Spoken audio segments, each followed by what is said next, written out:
Hi,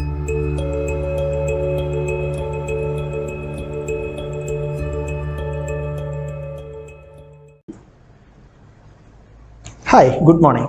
Today we are going to learn a new topic in the two-dimensional motion. This will be projectile motion. Okay, before we go into the term projectile motion, let us first understand what is a one-dimensional motion and what is a two-dimensional motion. Okay, let's start with an example. Let's think there is a rope tied across two poles and an ant is walking along the rope. Now the ant will move from one pole to the other pole through the thread. Now I call this as a one-dimensional motion. Why I call it as a one-dimensional motion is because the ant is only moving in the x-axis. Okay, so if I label this as my x-axis, the ant is not moving anywhere else apart from this axis. So this I call as a one-dimensional motion. Let us consider one more example. For example, instead of the ant moving in a thread, let's say the ant is moving on a table. Okay. Now the ant is moving from one corner of the table to the opposite corner. So it's moving along the diagonal of this rectangle. Now the ant has to move in two different directions. One is the x-axis, second is the y-axis. Okay. Now whenever an object is moving in two different directions, we call it as a two-dimensional motion. Okay. Since we understood what is a one-dimensional motion and two-dimensional motion is, now let us look into what we know as projectile motion. Okay. I hope every one of you in your life might have played this beautiful game called Angry Birds. Now what we do in Angry Birds, we launch a bird backwards and the bird will go in the air and hit a target. Okay, now what is happening here? In this example also, the bird is actually traveling in both x-axis as well as y-axis. Okay, so this is a two-dimensional motion. Just like the ant, the bird is traveling both in x-axis and in a y-axis. Now why I call this motion as projectile? I call this motion as projectile just because if you look at the trajectory of the path the bird follows, it is a parabola.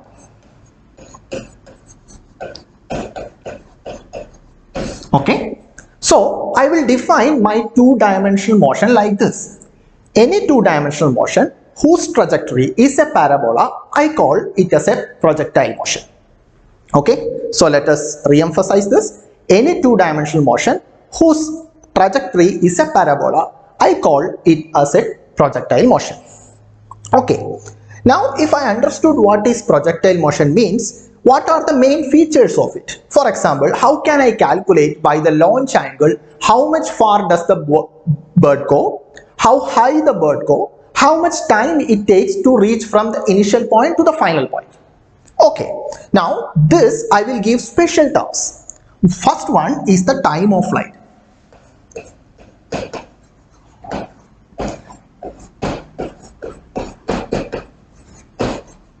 Okay, what is time of flight?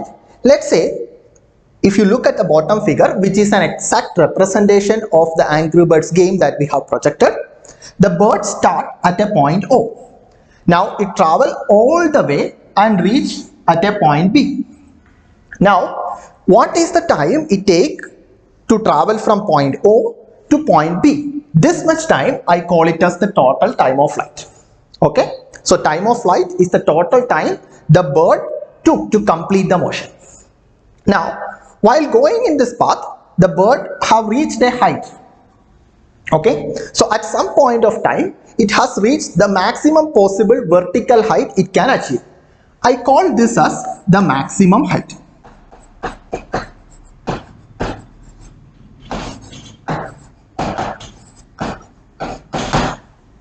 Okay, so the maximum height is the maximum distance the bird travel in the y direction.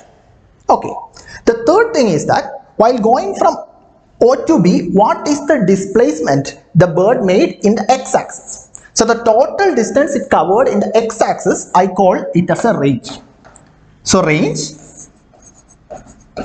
I also call it as horizontal range.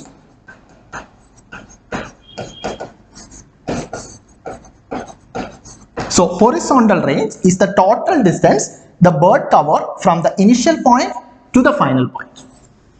Okay, so if we can calculate the time of flight, the maximum height and the horizontal range, we can answer any question related to projectile motion. So let us first understand how we can calculate this time of flight, maximum height and the horizontal range for a given problem. Okay, now we have understood what is meant by a projectile motion, and we also looked at what are its different components which we need to express it mathematically. These are the maximum height, the time of flight and the horizontal range. Okay, now the question is, how can we find these three terms using the example we have shown? So let us go back to the diagram we have. We have a bird which is launched with a projectile angle theta.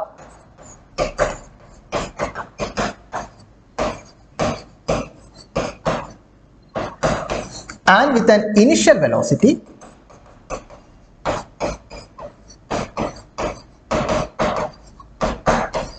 u. Okay, so we have our bird which is projectile with an angle theta and with an initial velocity u. Now since this initial velocity is at some angle theta, I can split the u vector into its two different components. So this will be ux and the other one will be uy. So the trick of solving this problem is this: we split everything related to motion into two different components. One is the x component and one is the y component. Now let us look at what are the different elements of the motion in different components. So let's look at the x components.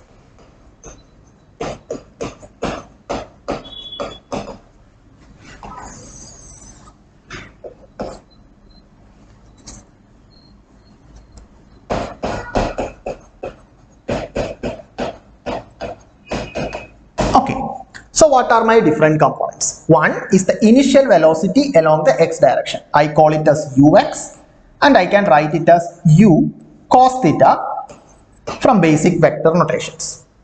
Similarly, the y component will be uy and this will be u sin theta.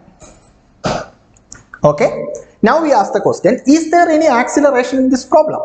If you look at the x direction, there is no acceleration in this problem. Okay, the bird is not accelerating because of anything along the x direction. But in a real world scenario, you can think like there will be air drag, okay, which will be an acceleration in the x direction, or which will be slowing down the bird in the x direction. But we are avoiding all such frictions or air resistance etc. in this problem.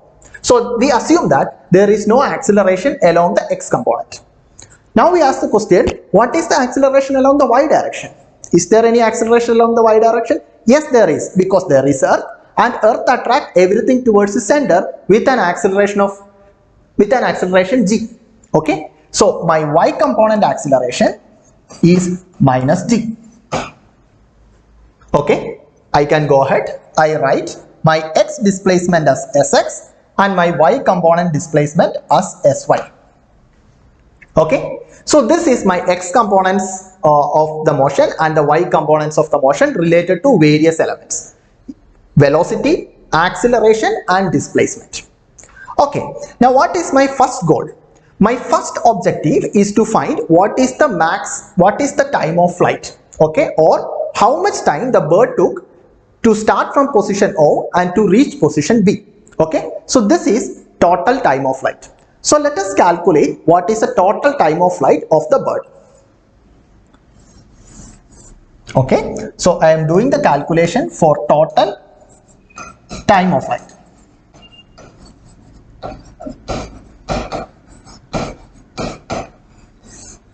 Okay, so let us revisit what I have.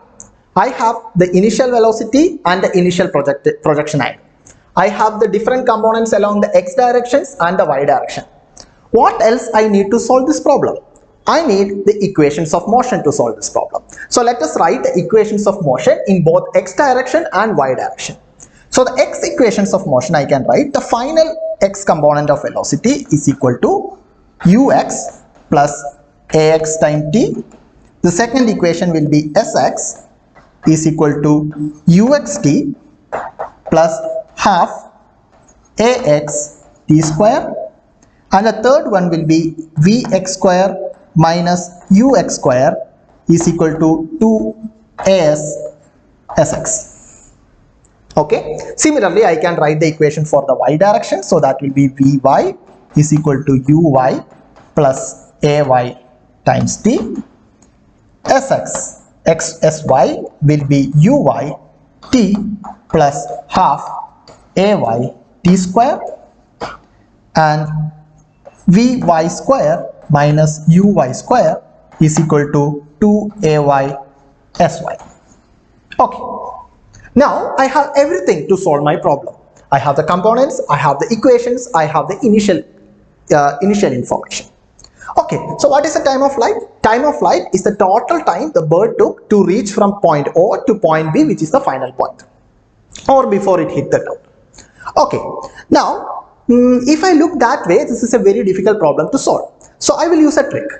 Okay, so we can easily assume that the bird will take half of the total time to reach the maximum point, okay, and another half to come back to the ground. Okay, so the total time of flight I can split. If I call the total time of flight as t, I can split it into two parts. Okay, half of the time it will reach to move from the point O to its maximum height, then the next half of the time it will take to move from the maximum height back to the ground. Okay, so the total time of flight will be split into two components. One is t by 2 and t by 2. Okay, now we ask this question, what happens at maximum height? Okay, now I can think at maximum height my y directional velocity is 0. Why my y directional velocity is 0 at maximum height? Because it is not moving any further up in the y direction. So your vy will be 0 at this point. Now I can use the y directional equation and substitute those values. So my vy equal to 0 at maximum height.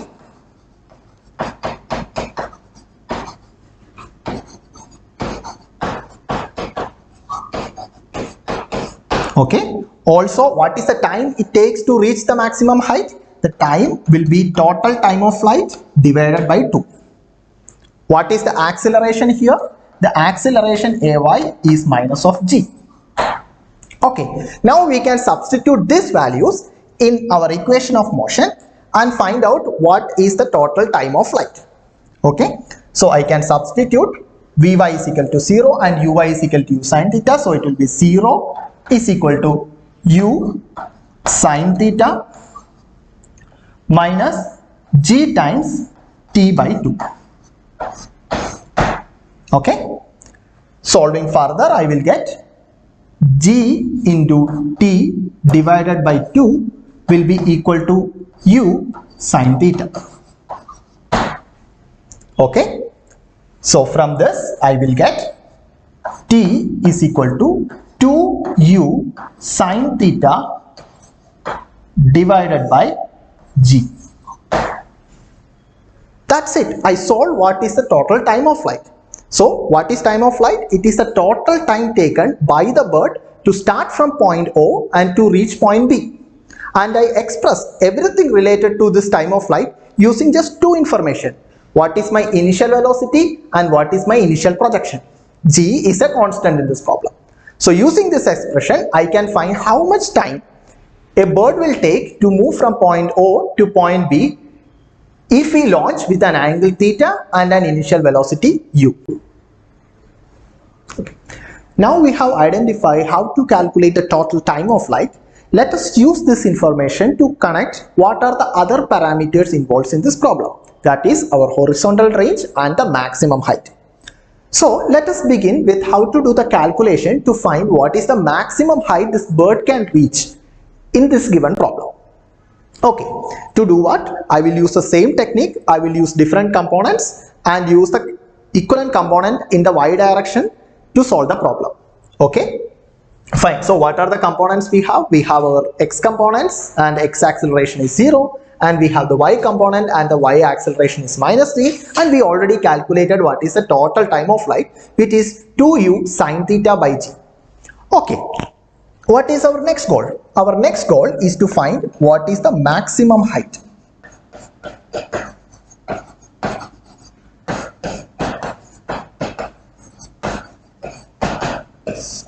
Okay, so what happens at maximum height?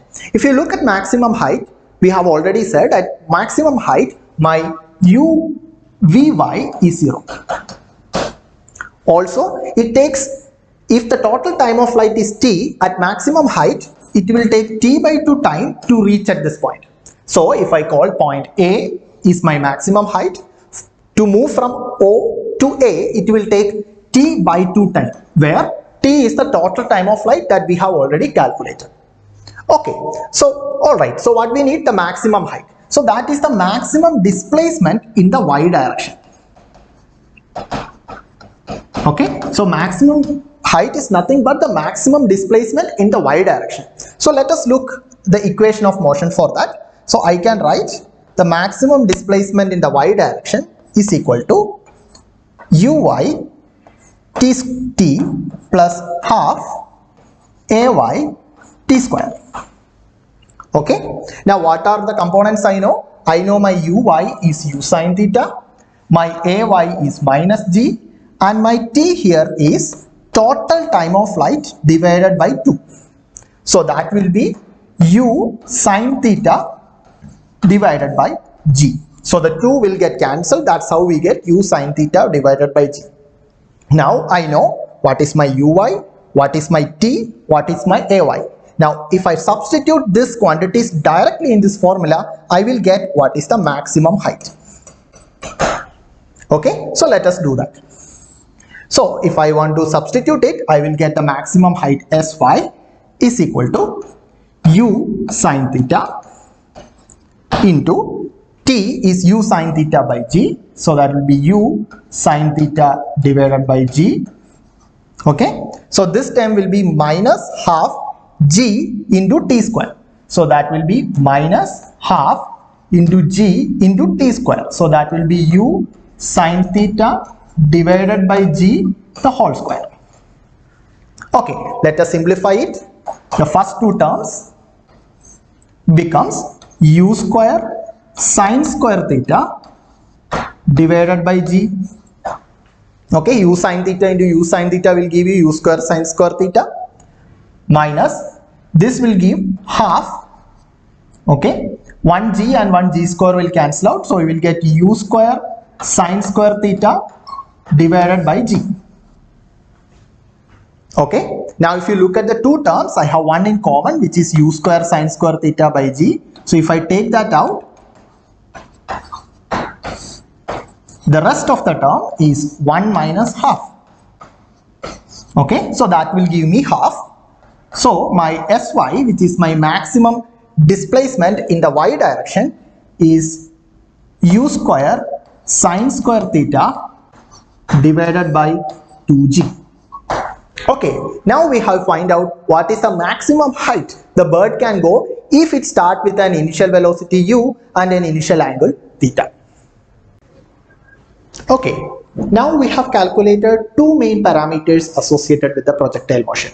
One is the total time of flight and second one is the maximum height.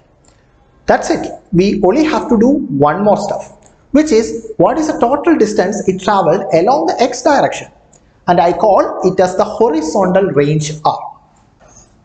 Okay, we again will not use any new techniques. We use the old previous method to find what is the horizontal range r. Now, since the horizontal range is associated with the x components of motion, we will use the x equations of motion to solve the horizontal range. Okay, so what all things I know about my x components? I know what is my initial x component of velocity, I know the acceleration in the x direction is 0, and I know what is the total time of flight. Okay, So what is the total time of flight? It is a time taken by the bird to go from the starting position to its target at B. Okay, so the horizontal range it will cover in this total time. Okay, so the total time taken to cover the range from O to B is the total time of flight. Okay, now let us understand what is the horizontal range. Here the horizontal range, if you look now, is nothing but is the displacement along x direction.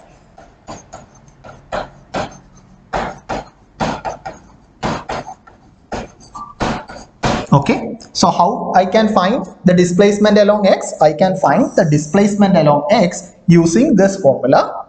Sx is equal to ux t plus half ax t square. Why use the capital T? Because in this case, to move from O to B, I use the total time of flight t, which I already calculated. Now, if we look at this equation, ax is 0 in the x direction, so this term goes to 0. Okay, so what remaining is Sx is equal to ux times t. Okay, I know what is ux, I know what is t. So let us calculate that. So my range or horizontal range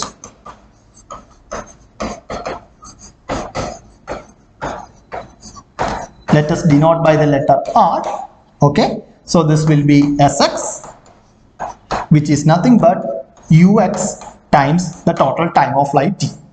Okay, if I substitute ux, I will get this is u cos theta, okay, times t is 2u sin theta divided by g. Alright, let us simplify this. So what we get is r is equal to 2 u square sin theta into cos theta divided by g. Okay, now this is it, but I can further simplify this using a little trigonometry. So you have learned in mathematics that I can write 2 sin theta into cos theta as sin 2 theta. Okay, so I can use this term 2 sin theta and cos theta. I can write it as sin 2 theta. So this becomes u square sin 2 theta divided by g.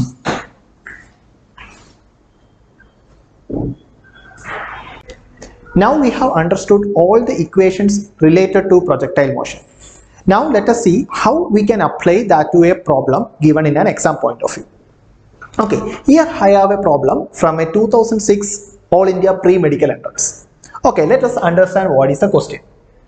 Okay, the question is, for angles of projections of a projectile at angle 45 degree minus theta and 45 degree plus theta, the horizontal range described by the projectile are in the ratio of what? Okay, now if you look at this question, initially we will feel that there is a lot of information we don't know. Actually, there is nothing else we needed to solve this problem apart from the formulas that we have already derived. These are what? The maximum height, time of flight and the horizontal range.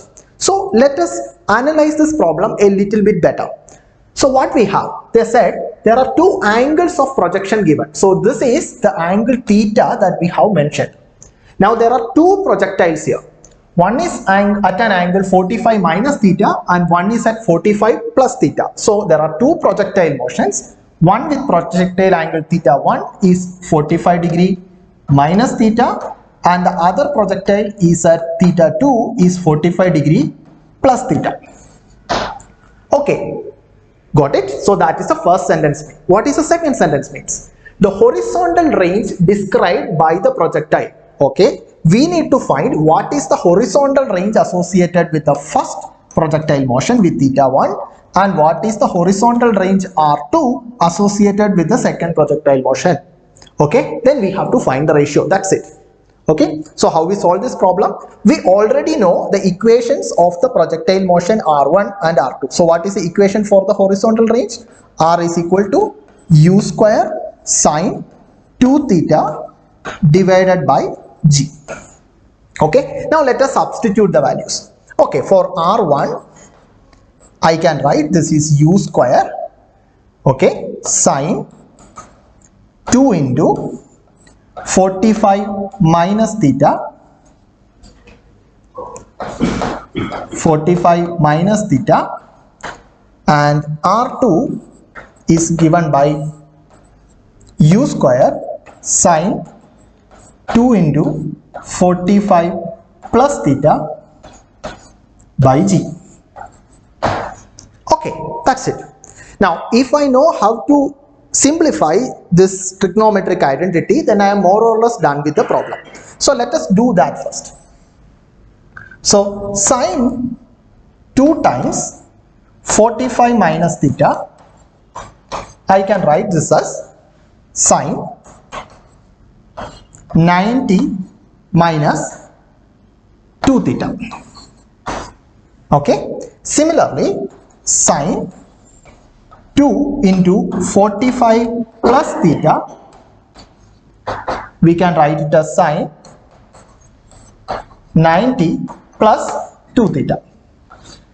Okay, now if you look at trigonometric identity, sine is positive in both first quadrant and second quadrant, and we can use the equation sine 90 minus theta and sine 90 plus theta is cos theta. So this is equivalent to cos 2 theta, and this is also equivalent to cos 2 theta. That's it. We have everything to solve this problem. Now if I substitute these values in R1 and R2, I will get R1 by R2 is equal to u square by g into cos 2 theta divided by u square by g into cos 2 theta. Okay, so I will get the ratio 1 by 1, which is the option B.